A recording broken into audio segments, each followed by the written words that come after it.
A paz do Senhor, queridos adolescentes, tudo bem? Chegamos ao final de mais um trimestre, estivemos estudando grandes cartas para nós neste trimestre, o terceiro de 2025, e hoje a lição de número 13 com o assunto Vamos Praticar a Palavra. Foi muito bom estarmos estudando estas 8 epístolas, começando em Hebreus e indo até a de Judas. Só lembrando que não é o Judas Iscariotes que se enforcou. Tá? Que é outro Judas. E nós agora chegamos na última lição, que é um resumão sobre a importância de guardar, ler, de praticar a palavra de Deus. E diz-nos assim a mensagem: quem ouve esses meus ensinamentos e vive de acordo com eles, é como um homem sábio que construiu a sua casa na rocha. O texto bíblico, a leitura bíblica está em Tiago 1, 21 a 25, e diz-nos assim: pelo que, despojando-nos de toda impureza e de todo vestígio do mal, recebei com mansidão a palavra em vós implantada, a qual é poderosa para vos salvar. E sede praticantes da palavra, e não somente ouvintes, enganando-vos a vós mesmos. E se alguém é ouvinte da palavra e não praticante, é semelhante ao homem que contempla no espelho o seu rosto natural e depois de contemplar a si mesmo, vai-se logo, se esquece de como era. Aquele, porém, que atenta bem para a lei perfeita, a da liberdade, e nela persevera, não sendo ouvinte esquecido, mas executor da obra, este será bem-aventurado no que realizar. É isso aí. Então, a nossa lição temos 3 tópicos. O primeiro, prazer em ler e aprender a palavra. O segundo, compromisso em crer e praticar a palavra. E o terceiro, crescendo e amadurecendo através da palavra. Você já leu a Bíblia toda? Meu caro adolescente, você já leu a Bíblia toda? Minha cara, ainda não? Pois leia a sua Bíblia todinha, de Gênesis a Apocalipse, certo? Ela precisa ser lida e precisa ser praticada. A palavra de Deus tem tudo o que você precisa para vencer na sua vida profissional, estudantil, sentimental e principalmente na espiritual. A Bíblia é a bússola do cristão, ela que nos orienta na nossa caminhada, certo? Bom, no nosso primeiro tópico, prazer em ler e aprender a palavra de Deus. Quanto mais a gente lê a Bíblia, mais a gente aprende. E se você se esforçar, se você não leu a Bíblia toda nenhuma vez, e você se esforçar em ler a primeira vez, não vai ser suficiente. Você vai ler uma segunda vez, depois uma terceira vez. E toda vez que você lê, você vai ter um entendimento diferente de quando você leu a primeira, de quando você leu a segunda vez. A Bíblia, cada vez que a gente a lê, novas ideias nos vêm à mente, novos entendimentos.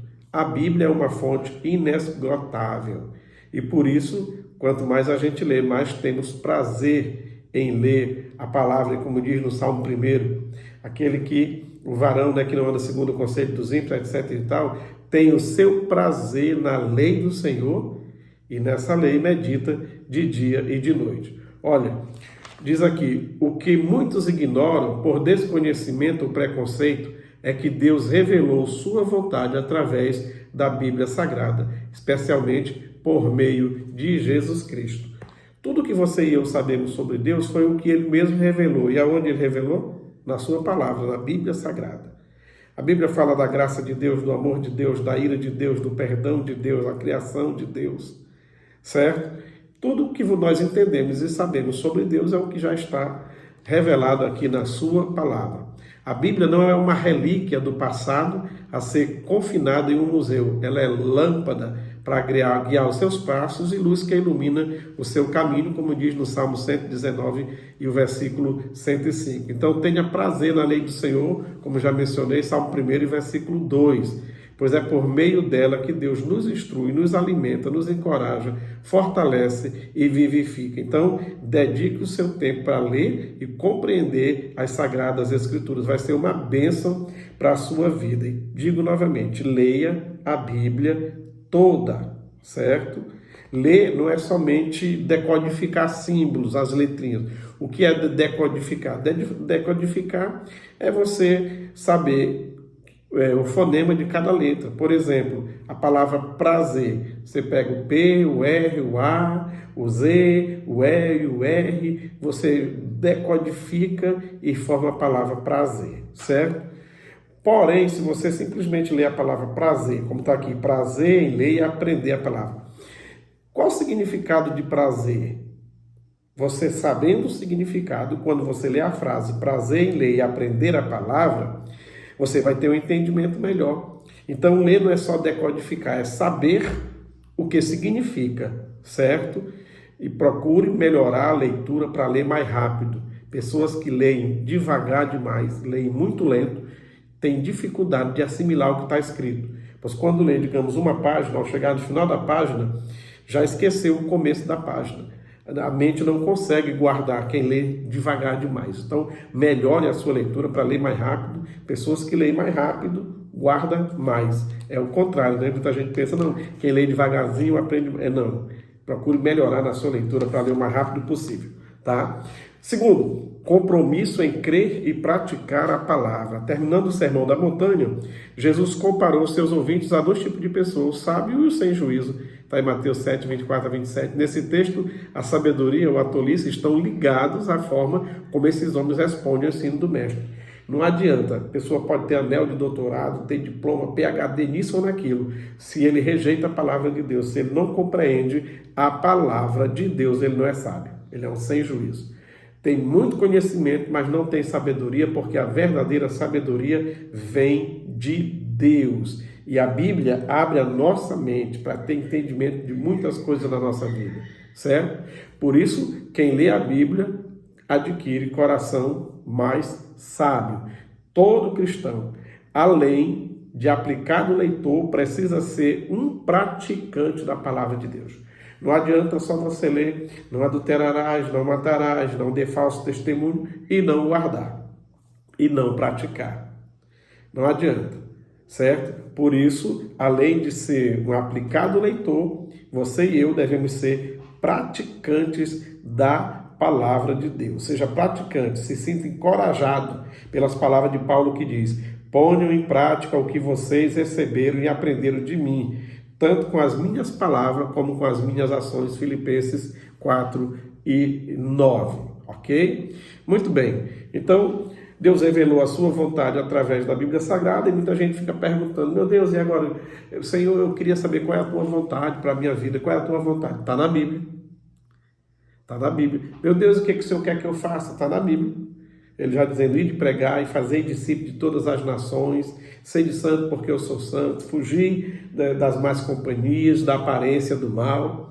Então, Deus já revelou a sua vontade e tudo que é propósito que Ele tem com a tua vida, enquanto vida individual, mas também coletiva, enquanto igreja. Está tudo aí já revelado para nós na palavra de Deus, certo? E terceiro tópico, crescendo e amadurecendo através da palavra. Ao longo da nossa vida, todos nós enfrentamos decepções, medos, tristezas, dores, dificuldades, nos cercam tentando de toda forma roubar a nossa alegria, como diz o Salmo 116, versículos 3 a 4. Ninguém está livre disso, tá? Mas pelas Escrituras, você e eu, nós somos lembrados que o que sofremos durante a nossa vida não pode ser comparada de modo nenhum com a glória que nos será revelada no futuro. Está em Romanos 8,18, tá? Tudo que nós passamos aqui não dá para se comparar com o tamanho da alegria, do gozo, da satisfação que teremos ao estarmos com o Senhor na glória eterna, tá? E aí a gente se anima para continuar a nossa jornada. Paulo, escrevendo aos Coríntios, afirmou que o nosso Deus é Deus de toda a consolação. Segundo os Coríntios 1 e 3. Se você está precisando de consolo, de paz, de alegria, de esperança, tudo isso Deus tem para nos dar. E tem na palavra de Deus resposta para nós em todas as situações. Por isso, quando você estiver lendo a sua Bíblia, vá marcando. Tenha o seu caderninho de anotações. Vá anotando quando você estiver lendo, porque conforme a gente vai lendo, Deus vai falando conosco, vai abrindo a nossa mente, vai nos esclarecendo tanta coisa, tá? E aí você vai ter um versículo para cada situação. Para momentos de tristeza tem um texto. Para momentos de batalha tem um texto. Para momentos de felicidade, que está tudo bem, tem um texto bíblico. Quando você achar que não tem saída, na Bíblia vai ter. Então, procure ler a Bíblia, decorar. Decore textos bíblicos. Só decorar não é o suficiente, mas praticar. Mas tenha um versículo para cada situação, certo? Deus vai fazer com que você tenha um versículo para cada situação e isso vai te ajudar muito na tua vida, viu, meu caro?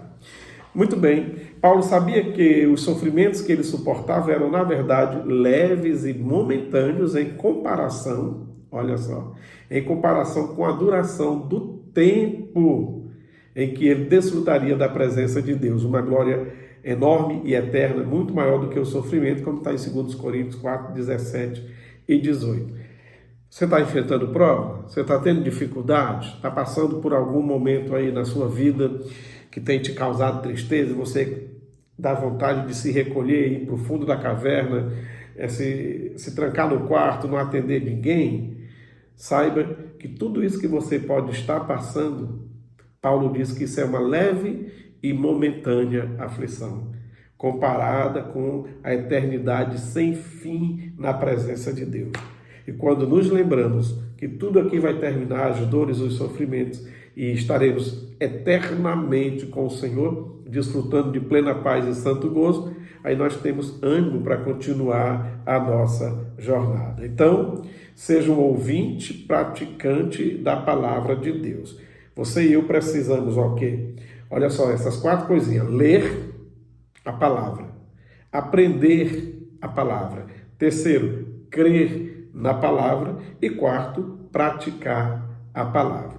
Guarde isso. Leia, aprenda, creia e pratique a palavra de Deus. Só vai ter coisa boa para a tua vida, tá certo? Que Deus te abençoe. Foi bom estar com vocês em mais um trimestre. Que a graça de Deus nunca vos falte. A paz do Senhor.